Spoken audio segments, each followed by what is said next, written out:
The limits of debate in this country are established before the debate even begins, and everyone else is marginalized. They're made to seem either to be communists or some sort of disloyal person, a kook, there's a word, and now it's conspiracy. Say they've made that something that should not be even entertained for a minute, that powerful people might get together and have a plan. Doesn't happen. You're a kook. You're a conspiracy buff. The very word secrecy is repugnant in a free and open society. And we are, as a people, inherently and historically opposed to secret societies, to secret oaths, and to secret proceedings. For we are opposed around the world by a monolithic and ruthless conspiracy. Its preparations are concealed, not published. Its mistakes are buried, not headlined. Its dissenters are silenced, not praised. No expenditure is questioned. No rumor is printed, no secret is revealed. He who does not study and understand history is doomed to repeat it. And the same play has been being performed throughout the history of the world by what we call the builders, the controllers, the puppet masters, whatever you want to call them. This is the age of deception, and everybody today is living in a fantasy world, and they're promoting agendas that they don't understand because somebody has told them that it's the right thing to do. I've learned a few things. What I'm going to try to do today is sort of give you some of what I've learned, and you can take it for whatever you think it's worth. I hope that you will take it out of here and use it to search for your own truth. 2/3 of the Freemasons don't go beyond the 3rd degree. Freemasonry and the Illuminati are like a glove in a hand. Well, hold on just a second, Fritz. I mean, I know some Freemasons. I even work with one, and I mean, he seems to be the most down-to-earth guy I've ever known. And as a matter of fact, if I even get to talking to politics too much about him, I feel kind of sort of that I even know a little bit more what's going on than him. How is he controlling the world? Oh, he's just a member of a lodge system. We're talking, the lodge system needs a lot of good men at the base to support its structure. My mind rebels at stagnation.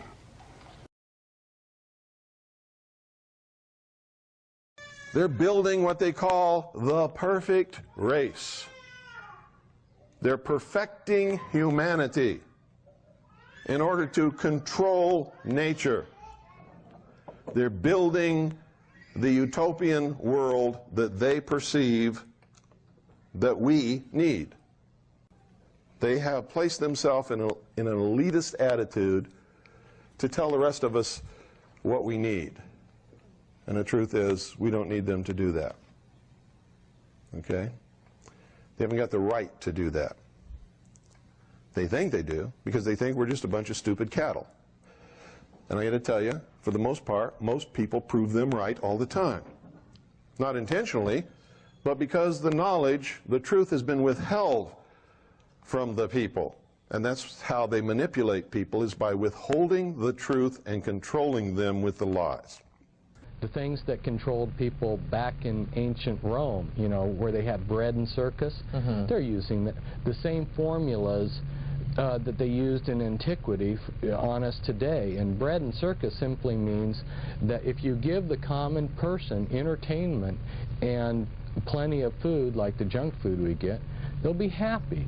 And most people, as long as they have their beer and their football game, are happy. Unfortunately, that is true. Stalin and Churchill and Roosevelt, who were the Allied leaders, they were all three Freemasons. These people, they say whatever it takes to be popular, and then they do whatever they want.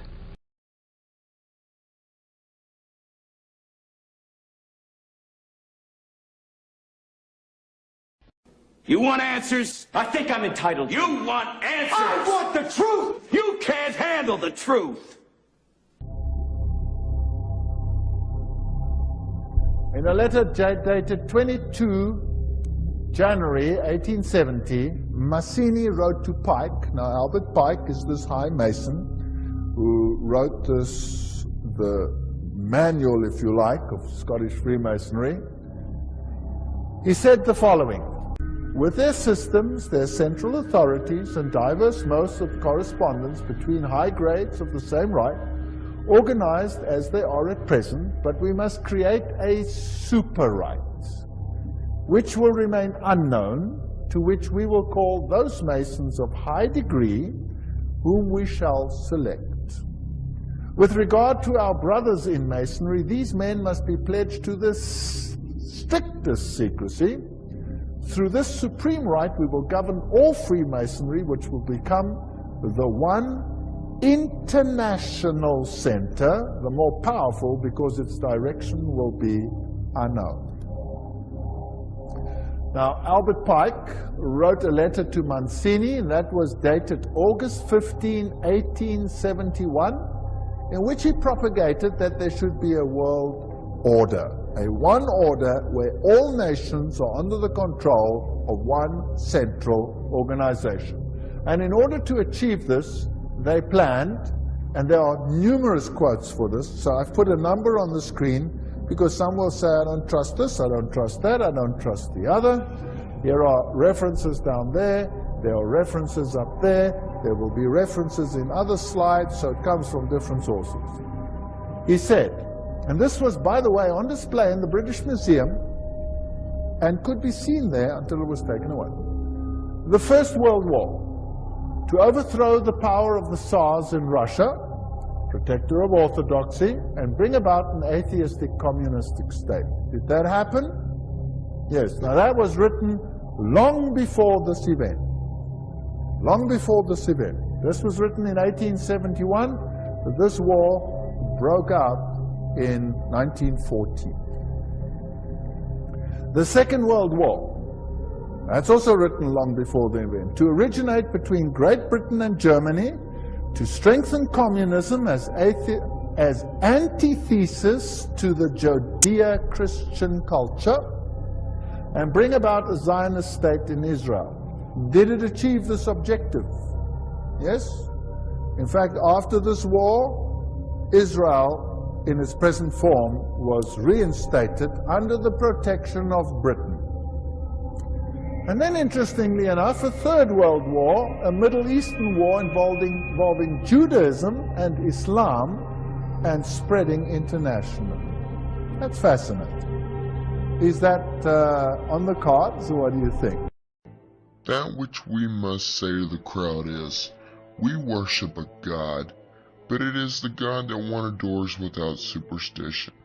To you, Sovereign Grand Inspectors General, we say this, that you may repeat it to the brethren of the 32nd, 31st, and 30th degrees. The Masonic religion should be, by all of us initiates of the high degree, maintained in the purity of the Luciferian doctrine. When you start laying angles over top of grids, you're going to come up with all kinds of symbols. Albert Pike. He was a Confederate officer, a general. He wrote the word Lucifer twice in his book, Morals and Dogma, and he's talking about the origin of the word Lucifer as meaning bringer of light. So not only do we have political globalization, but we have economic globalization, and we have religious globalization. So when you see any kind of an agenda that contributes to this one world order, or as Bush has called it, New World Order, or, you know, Hitler, who was also of these bloodlines, also referred to New World Order. That seems to be a popular term with them. Right, and I noticed earlier when you had mentioned it, you just said world order, that you didn't put the new in there. Why is that?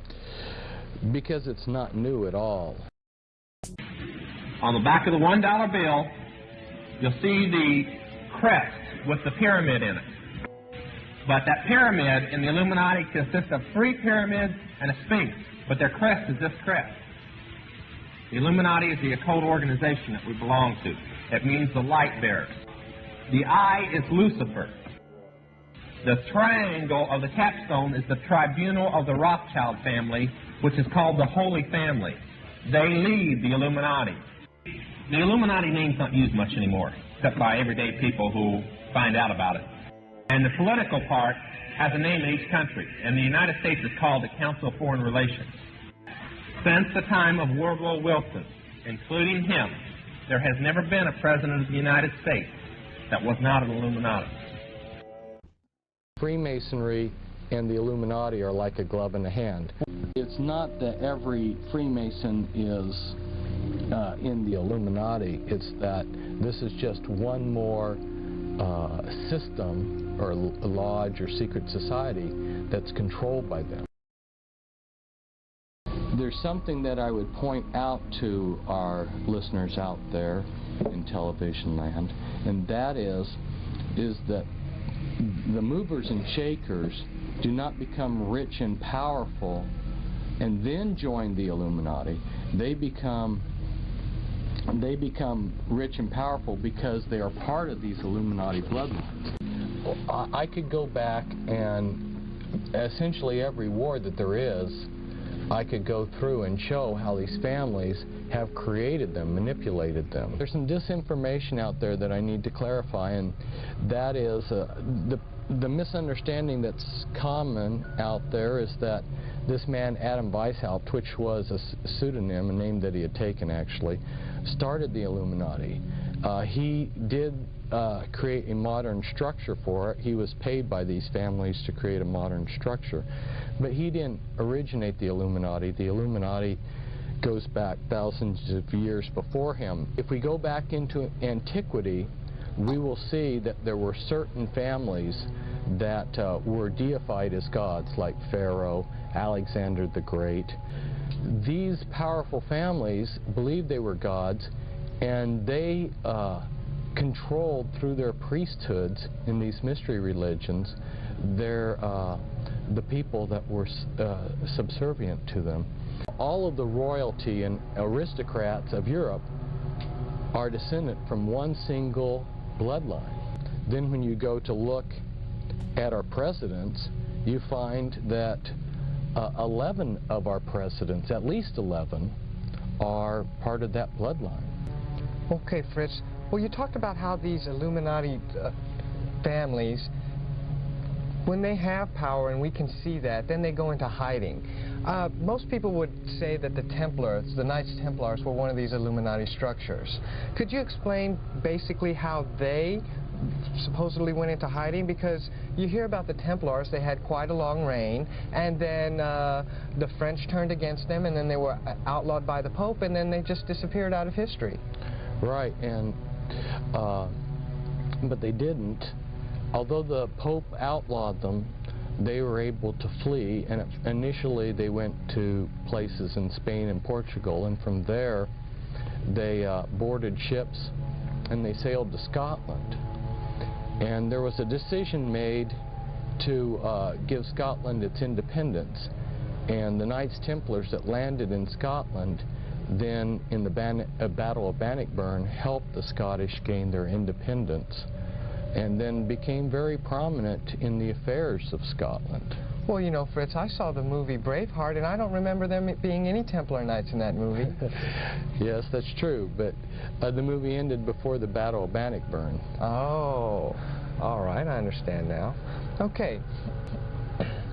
Well, Fritz, now that we know basically a little bit about the Illuminati and about how they structure their system, can you give us a little bit of the mindset of these Illuminati families? I mean, why do these families, these 13 families and other families, feel that they have the right or the authority to control almost every aspect of our lives?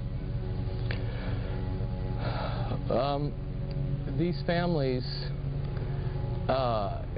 since antiquity, have believed that they were gods, and of course they have been worshipped in many periods as gods. And they continue to pass that prideful belief down from one generation to another. They believe that they're a superior being. Oftentimes, when I've seen quotes by these people or heard people relate what they heard, you see that they refer to us as ants or cattle, and they basically have the idea that they were born to be gods and rule us, and we were born to serve them. They made a decision that they would use Christianity for their own ends. So they established churches that they themselves controlled, and they went behind the scenes and set up a lot of fronts. So what you see, for instance, as proof of what I'm talking about, is at the end of World War II, there was a commission sent around Europe to examine all of the churches and cathedrals that had been damaged by the bombing, and they found something like 80% of these churches had hidden occult altars underneath the Christian altar. That wasn't exposed until they were damaged. In other words, what was happening is these churches were built on ley lines, and satanic rituals had been secretly practiced in these Christian churches all down through the Middle Ages and up to present times. These were sacred sites that the churches were built on. In fact, some of them were built on very sacred Druid sites and things like this. And so the Christian churches were simply functioning as a front so that these people could do their human sacrifices and so forth in secret. And of course, then they became pillars of society with their multiple personalities. They could have a front personality that was the ideal Christian, and on the Sabbat, on Friday night, they could be sacrificing somebody, and perhaps on Sunday morning, they could be the reverend that was giving the sermon. If you go throughout Europe, you'll see a large number of the churches had winged reptilian gargoyles put on them, including something that's really bizarre. They would have people, statues of people bent over, how do you describe it on television? They're bent over taking a dump, you know. And this is on the side of a cathedral? This is on sides of churches that were built, the statues built, naked people showing their bare bottoms. And if you ask, why did these Masonic trade guilds build gargoyles and people taking an excrement, you're told they did it for Christ. And I guess, Fritz, people really don't understand is that most of Christianity evolved from the Catholic religion. And the word Catholic itself means universal. And so they just went out into their areas and just absorbed all of the local religions of whatever land they were at. That's very well said. There were a number of mystery religions that bestowed their authority into the Catholic Church.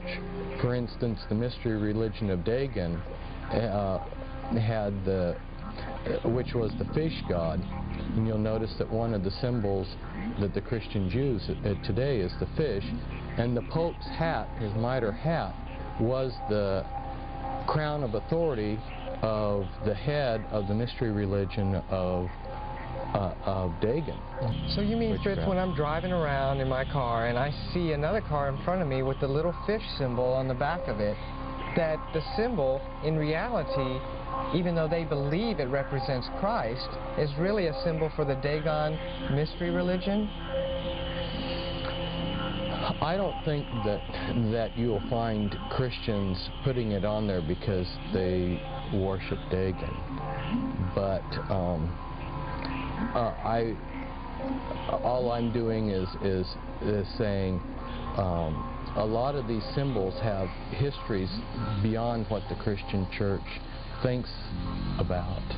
I've seen a number of churches with the Masonic Knights Templar logo on the side of their churches. And what logo is that? It's a cross and a crown. Cross and crown. Right. I've seen all-seeing eyes. There's Catholic churches that have the Illuminati all-seeing eye. To someone who hasn't been initiated into, who hasn't studied this, the whole the subject is so vast and so incredible that it's really difficult to absorb. This thing started in antiquity. These people controlled everything back then. They never gave up control, although they have worked through trade guilds and the Masonic Lodge and other things. They've always had the power. They never gave up the power. You have to understand the agenda. You have to understand who's bringing it about and why before you can see the manipulations and how people are being used and manipulated to bring it about. The way that this can be done with a very few people, at the peak, that is because if you look at every organization today, be it a university, a school, a government, a secret society, anything, a multinational company, business of any kind, they're structured as a pyramid, which works like this. In any organization, you've got a very, very few people at the peak of the pyramid. That very few people know exactly what that organization's about, what its real agenda is, what it's really trying to achieve. The further you come down from that peak in any organization, you're meeting more and more and more people who know less and less and less and less about what the organization's really about. They only know their part.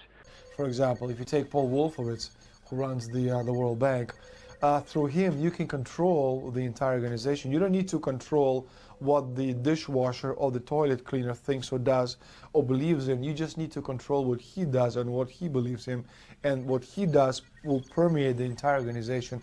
And that's how you control, with very, very small power base, an entire global population of 6 billion people.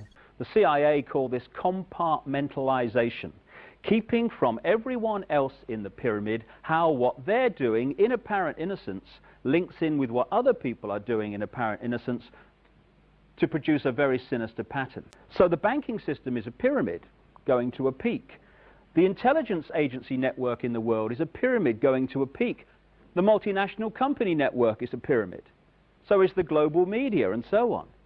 And there is a global pyramid within which all these work, in which the peaks of all these individual pyramids, banking, business, media, etc., fuse into one peak.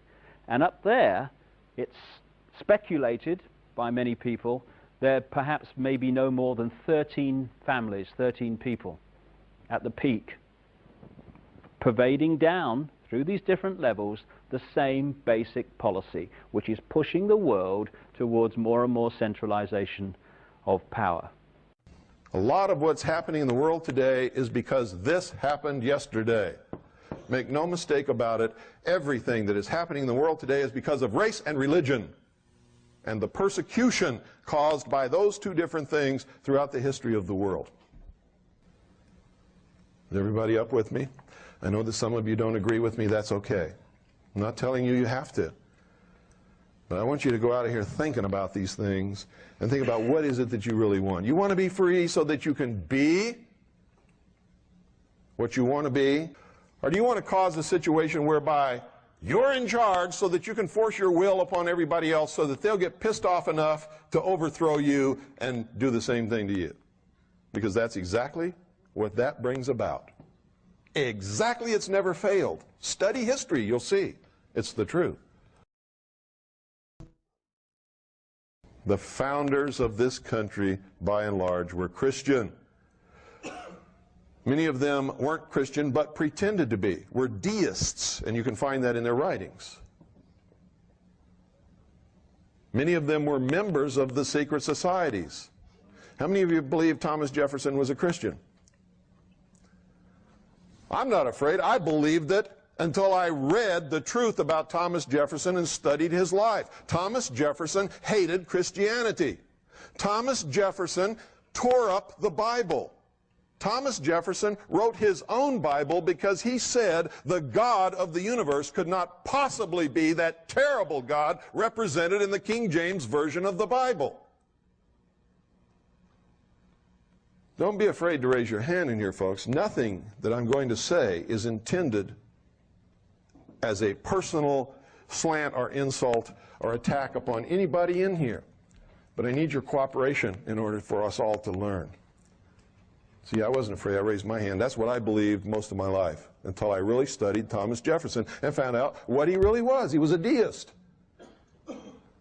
So was Benjamin Franklin. How many of you knew that Benjamin Franklin was the master of the Masonic Lodge in Philadelphia? How many of you knew that he was the master of the Lodge of Nine Muses in France? Have you ever studied the Lodge of Nine Muses? Boy, you better.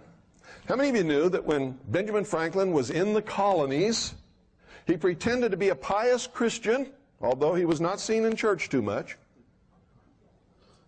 pretended to be a pious Christian. However, he entered into a sexual relationship and a living arrangement with two different women and sired children by both of them, never married either one. How many of you knew that? How many of you knew that when Benjamin Franklin went to France, he surrounded himself with prostitutes and drank champagne almost 24 hours a day and just reveled in orgies? How many of you knew that? You'd be surprised what some ugly old men are capable of.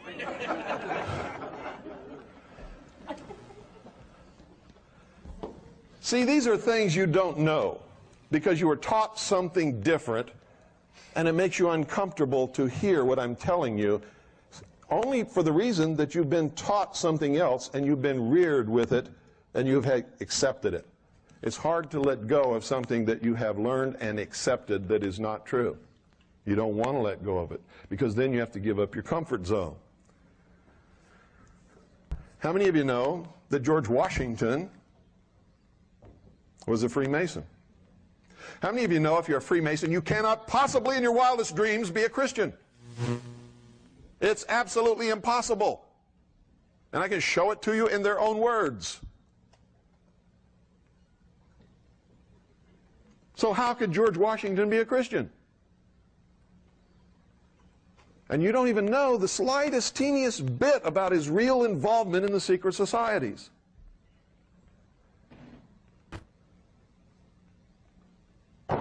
He founded a military order, a secret order of his military officers, the generals and senior officers of the Revolution. What's the name of that order? The Knights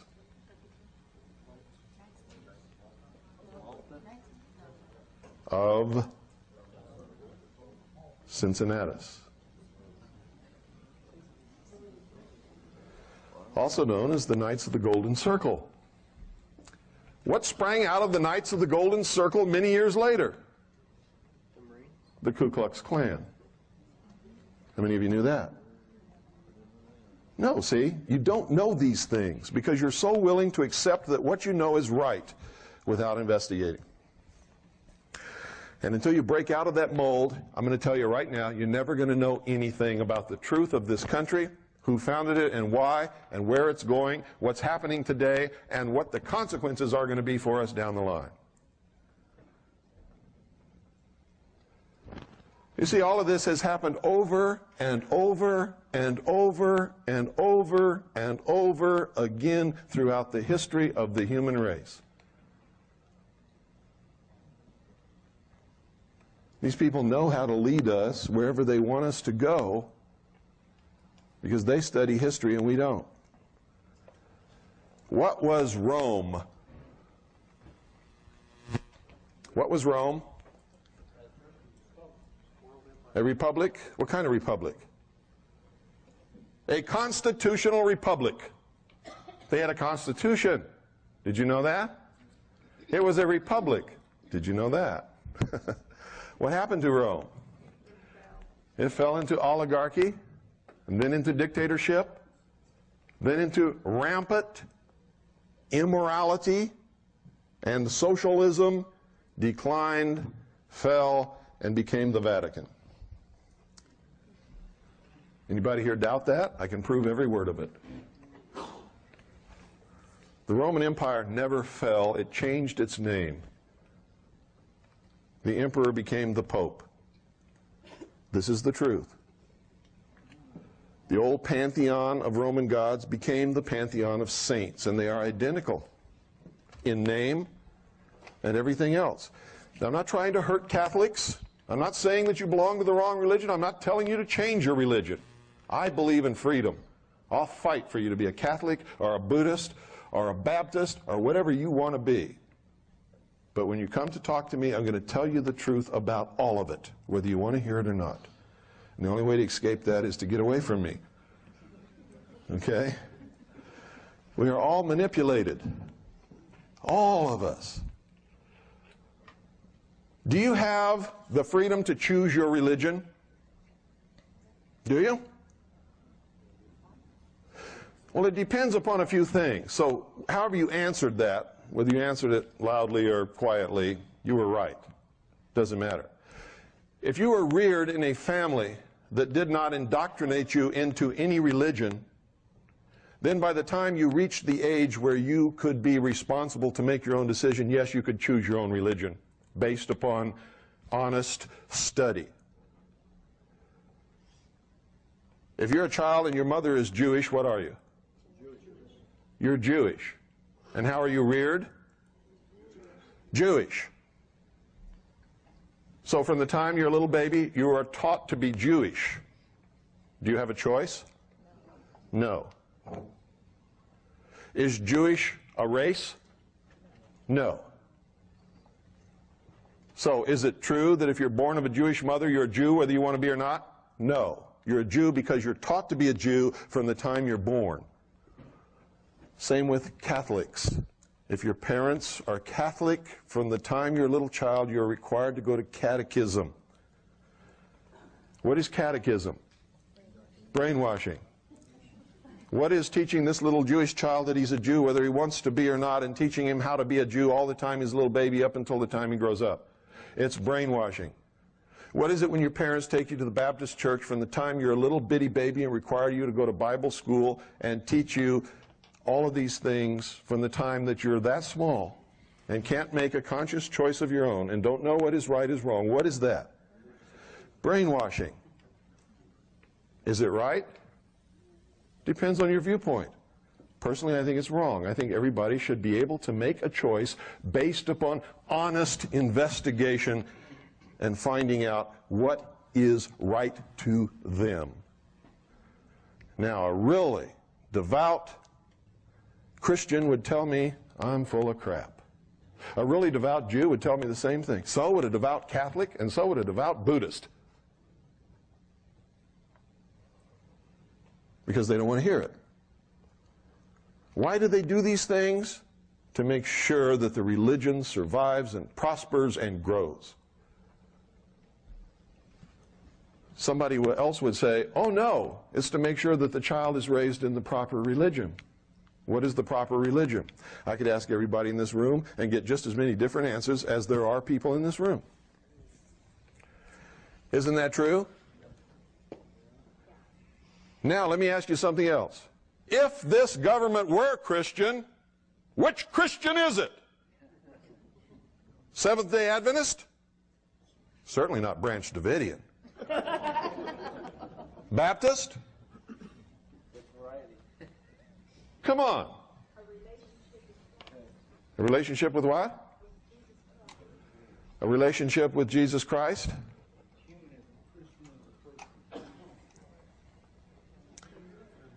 Can you have a country that is Christian and have freedom? No. What if in 100 years the majority of the population changes their religion to Buddhist? Now, what kind of country is it? You can't assign a religion to a country. A country doesn't exist except on paper and in your mind. The religion belongs to the people.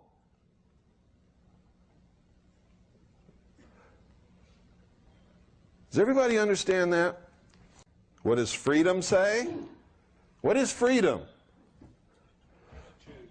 The right to choose. As long as I don't hurt the person or property of any other human being, I can believe what I want, go to whatever church I want, be whatever I want, read whatever book I want, do whatever I wish, and do it abundantly and with prosperity. So, gee, if our founding fathers were deists and they were members of the secret societies, and some of them were masquerading as Christians, and some of them were just flat weren't Christians, weren't masquerading at all, why did they create this country? They came here to create a new world, not a country. How many of you really read what they wrote? They didn't come here to create a country. They came here to create a new world. What did they call it? They called it the New World, didn't they? What else did they call it? The Grand Experiment, the Great Experiment. Remember reading those words? And just read right over them, didn't really understand what it meant. They came from a world that was oppressive, ruled by kings and queens and popes and prelates and bishops and lords and barons, who just because they didn't like the way you looked could chop you into quarters and throw you to the pigs if they wanted to, anytime they wanted to. And if you didn't believe the religion they wanted you to believe in, they'd burn you at the stake or torture you. In some way, make your life absolutely miserable. They came here to create a new world, free from all of that. But they knew that they could not be safe in the new world if the old world was the way that it was. How do you get rid of kings and queens and barons and lords and emperors and prelates and sultans and emirs? How do you do that?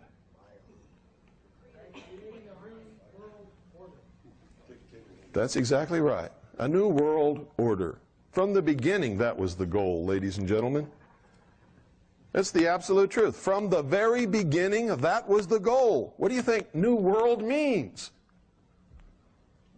What do you think it means?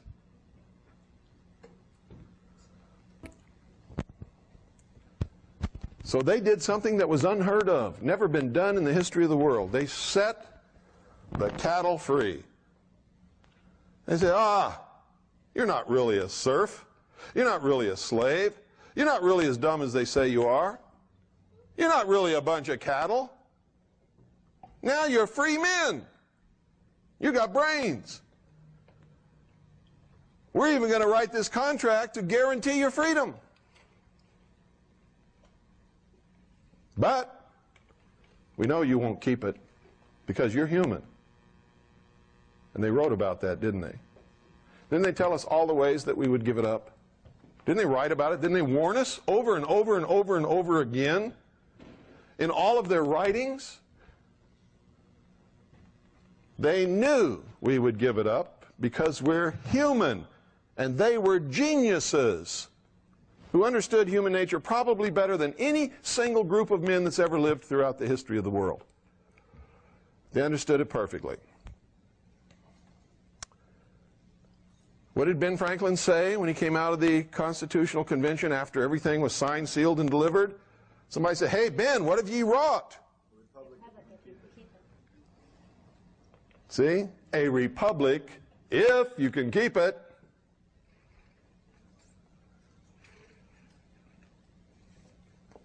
He knew.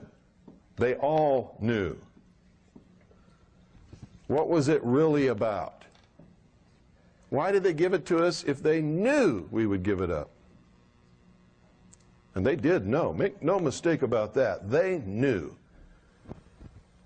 What do you think the fight over federalism was all about? They wanted to make sure that at some future point, the great central government would seize control.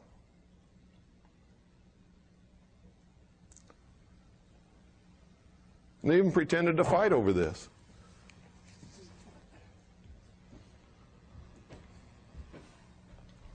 like all of these secret society people do. It's called the Hegelian dialectic. We want all these people to do something. So you and I are going to get together. We're going to create two different causes. We're going to get all these people wrapped up in it. We're going to pretend to fight against each other.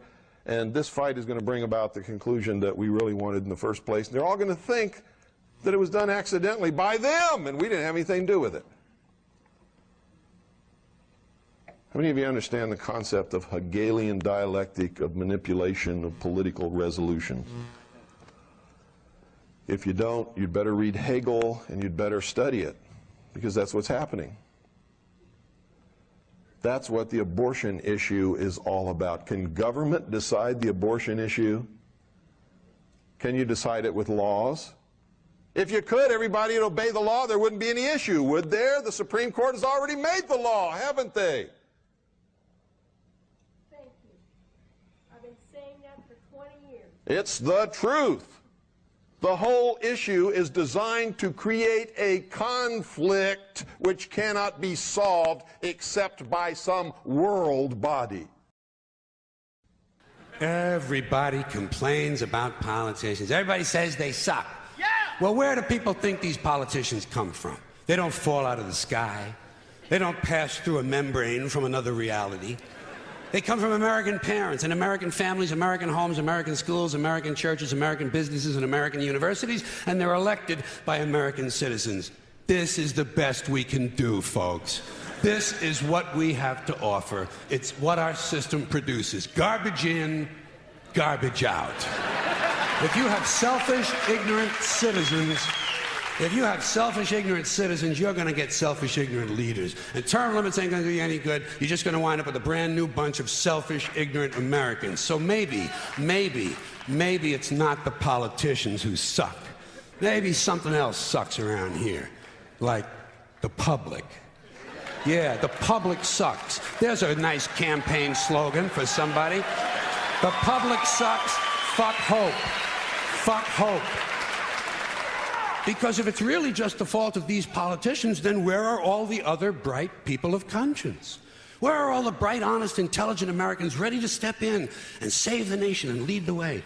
We don't have people like that in this country. Everybody's at the mall, scratching his ass, picking his nose, taking his credit card out of his fanny pack and buying a pair of sneakers with lights in them.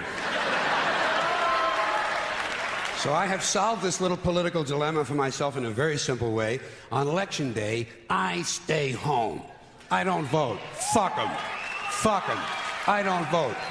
Two reasons I don't vote. First of all, it's meaningless. This country was bought and sold and paid for a long time ago. The shit they shuffle around every 4 years doesn't mean a fucking thing. And secondly, I don't vote because I believe if you vote, you have no right to complain. People like to twist that around, I know. They say, well, if you don't vote, you have no right to complain. But where's the logic in that? If you vote and you elect dishonest, incompetent people and they get into office and screw everything up, well, you are responsible for what they have done. You caused the problem. You voted them in. You have no right to complain. I, on the other hand, who did not vote, who in fact, did not even leave the house on election day, am in no way responsible for what these people have done and have every right to complain as loud as I want about the mess you created that I had nothing to do with. So I know that a little later on this year you're going to have another one of those really swell presidential elections that you like so much. You'll enjoy yourselves. It'll be a lot of fun. I'm sure as soon as the election is over, your country will improve immediately. As for me, I'll be home on that day doing essentially the same thing as you. The only difference is, when I get finished masturbating, I'm going to have a little something to show for it, folks. Thank you very much. They will put 2 or 3 up there for you to vote on. All belong to them. They'll even make it like they're really against each other. They'll make you believe it. They'll even throw you some trash about one of them, so maybe you won't vote for him, thinking the election's fair because that's not a moral person. And then who do you put in the White House? The most immoral person that ever lived on this planet. William Jefferson, Communist Clinton.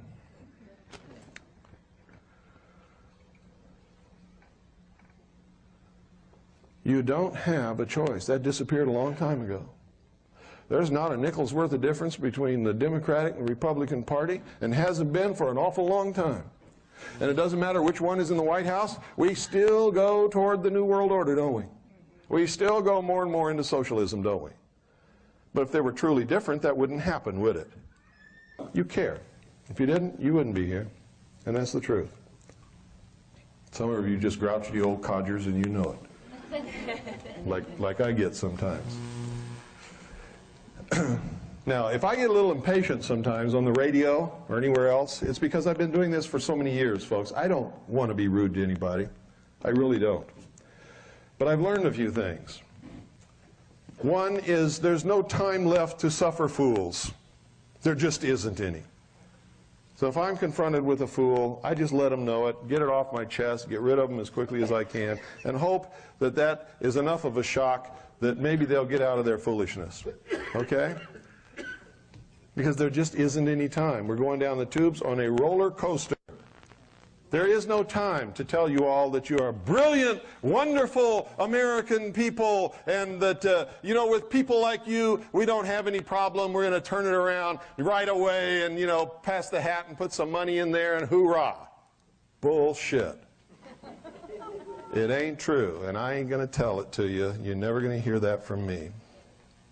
We're in this situation because all of us, me included, we're dummies for most of our lives. And unless we change that, we are never going to turn anything around. And that is the cold, hard truth. Foreign Relations is published by the Council on Foreign Relations, and you can subscribe to their publication. Whatever they write in there usually happens about 2 years later. Whatever it is. It's almost like magic.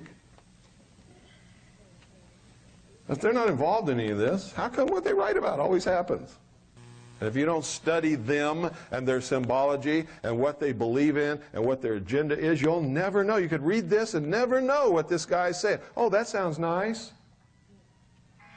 That's what most people say. Oh, that sounds nice. Doesn't it sound nice in a way? But if you really understand it, it's not nice at all. What they're saying is, screw you, we're going to enslave you. We're going to engineer how you live, how you think, how you work, everything. Hitler tried it, didn't he? You see, this is a big deception that Hitler was a right-wing guy. Hitler, and you better learn this if you never learn anything else in your world, Hitler was a socialist. Nazi means National Socialist German Workers' Party, doesn't it?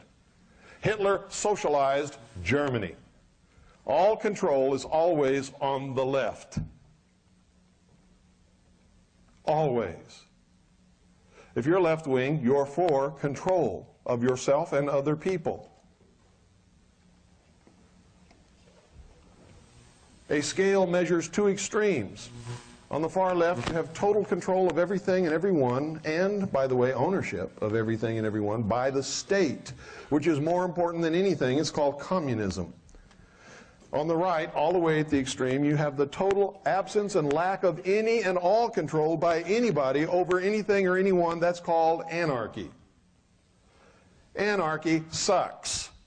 Communism sucks.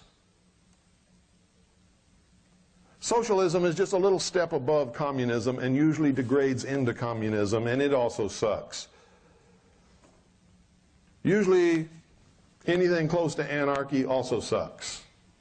And so do all those people who want to engage in those things. To tell you the truth, they're in a mind state that sucks.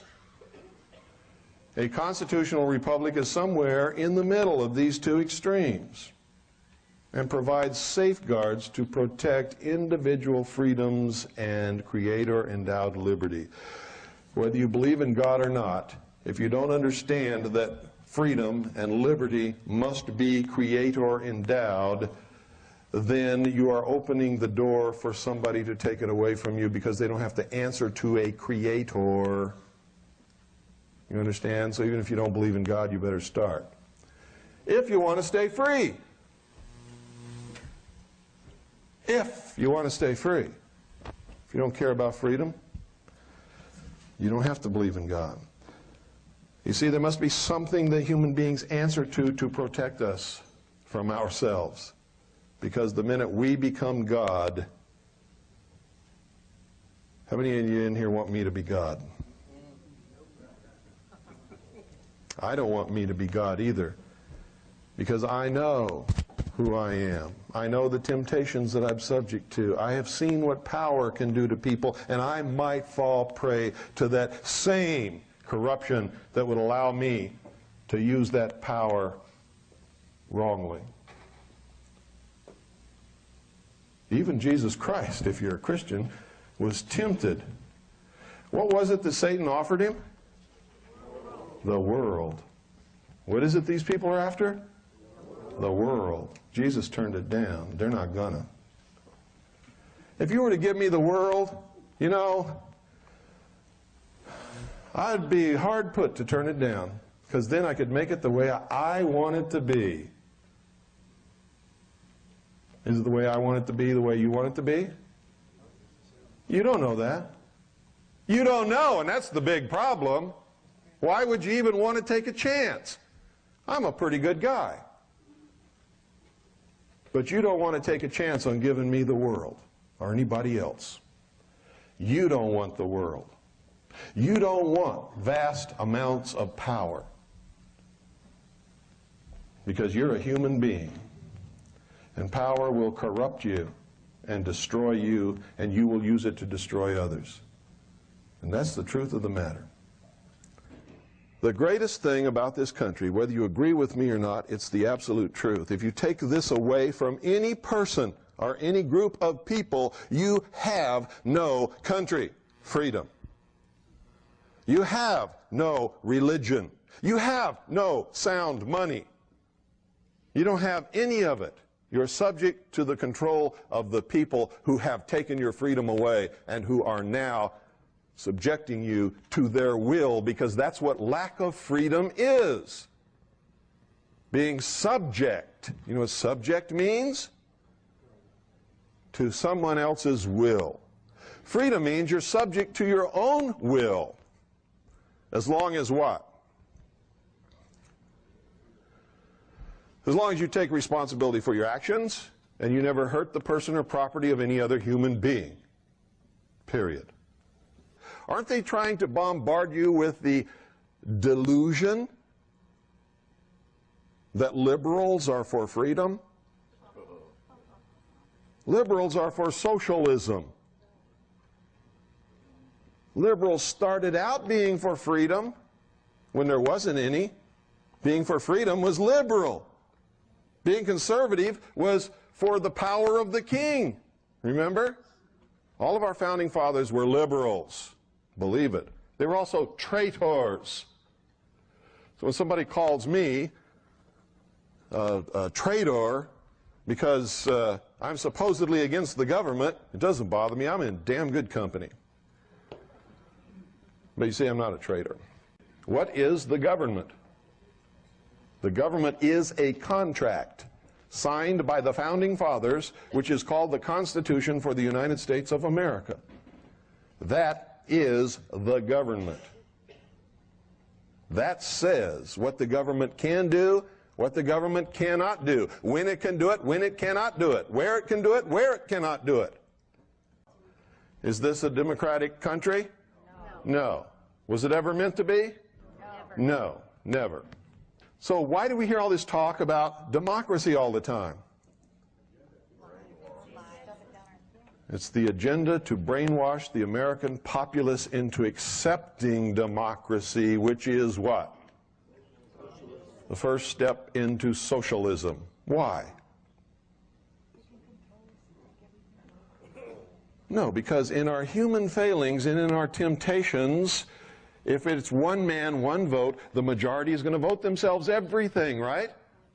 And if you vote yourself everything, what is that? That's socialism. Lenin, V.I. Lenin, you all know who he is? The man who founded the Soviet Union? V.I. Lenin said, democracy is indispensable to socialism. You can take a free people Make them into a democracy from whatever they were before, and they will vote themselves into slavery every single time because they are weak. They want the benefits. They want the check from the government. They want the job from the government. They want a car from the government. They want medical care from the government. They want everything from the government. What's the fallacy in that? The government doesn't have anything to give you unless they first take it away from you. You have to understand the agenda. You have to understand who's bringing it about and why before you can see the manipulations and how people are being used and manipulated to bring it about. Now, if you don't understand the Ordo ab chao technique, order out of chaos. By the way, that's the motto of the 32nd degree of Freemasonry. Ordo ab chao. We'll just devolve everything into a state of chaos, and out of that we will bring order to the world the way we want it. And everybody will get down on their knees and thank us for restoring order and security to their lives. And they will be willing to give up anything to us for that favor. Quote, in the United States today, as in many other countries, the collection of second and third waves creates social tensions, dangerous conflicts, and strange new political wave fronts that cut across the usual divisions of class, race, sex, or party. All the old polarizations and coalitions break up. End quote.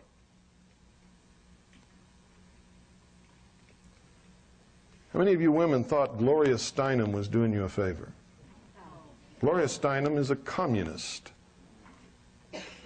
who created the concept of feminism to destroy American family life. Feminism is not good for you. Being a responsible woman is good for you. Being a good person is good for you. Whether you choose to do it in business or in the home doesn't make any difference to me. And yes, you should get equal pay for equal work. And yes, you should have the vote and all of this other stuff. But feminism? Feminism is war between women and men. It was created intentionally to destroy the basic unit of freedom in this country, and that's the family. There's always been a plan. They call it the great work, the great plan, the lost word. There's all kinds of words for it. It exists. It is being brought about. It is conscious. It is working its effect upon us now, today, as I speak.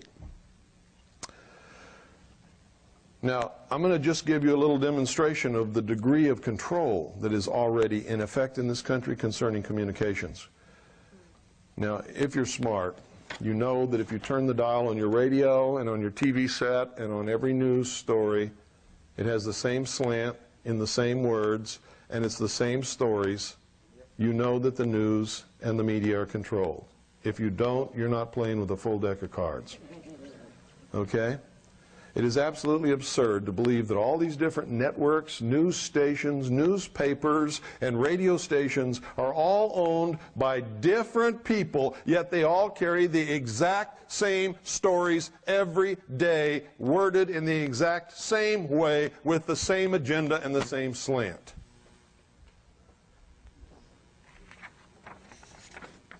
You see, if they were all separate and independent, that could never happen in a million years, because no two people ever attach the same importance to the same event or the same slant on the same story unless they're handed it. You can't get into the concept that, hey, this is right and that is wrong and there is no in-between, because that's not true.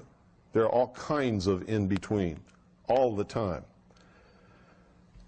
And truth is elusive, folks. I have to tell you this. It's elusive at best, and it's hard to find. And the moment you think you know it all, you have lost yourself again. It's one of the major things that I've discovered in my life.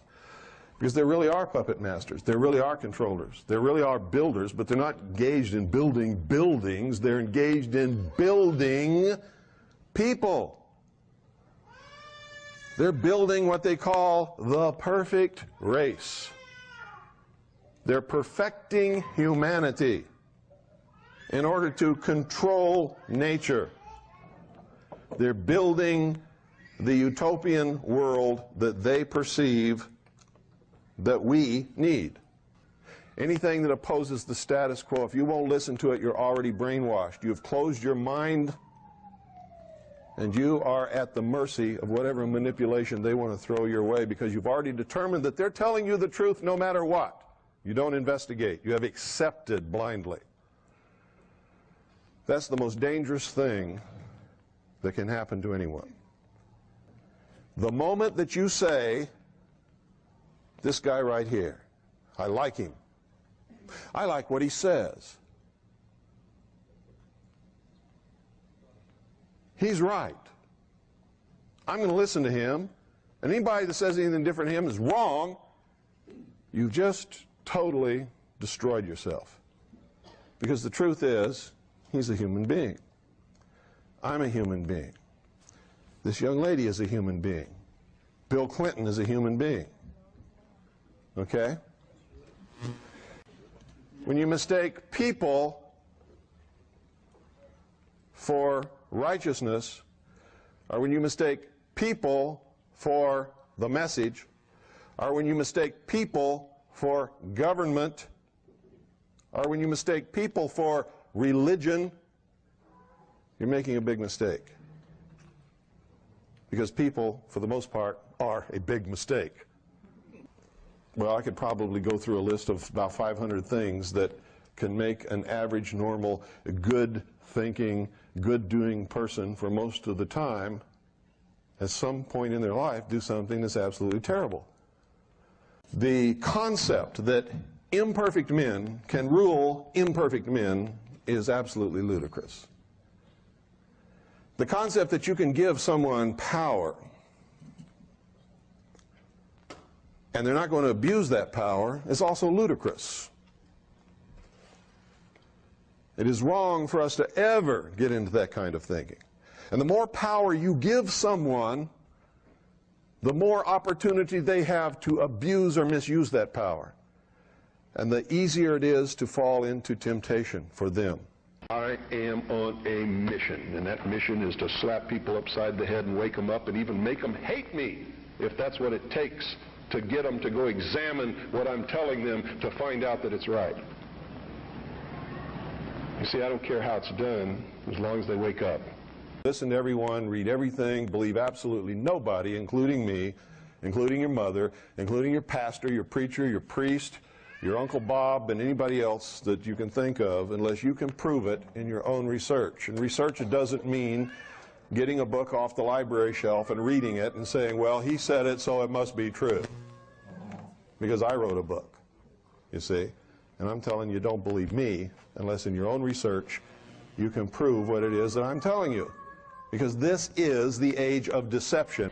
When this country was created, we thought that we were getting away from the aristocracies and the kings of Europe. But lo and behold, like I said, you know, I can document that 11 of our presidents are related to the royal family in the United Kingdom. A lot of information is right there if we scratch below the surface. But they realize that there are very few people like me that are going to be looking in the right direction. And they don't have time to hide it all. So there is an enormous amount of information out there that relates to these families. So what you're saying then, basically, Fritz, is that the information is out there, and really all you have to do is begin to search for it. Is that correct? Yes. Boy, I tell you, Fritz, this all sounds so incredible, just like you said. Their whole purpose throughout history has been to teach a small number of people how to become adept at controlling everyone else and presenting their societies as desirable to the profane, so that you'll go knock on the door and say, hey, can I be a member and be initiated? with the promise of learning some great secret. What is that secret?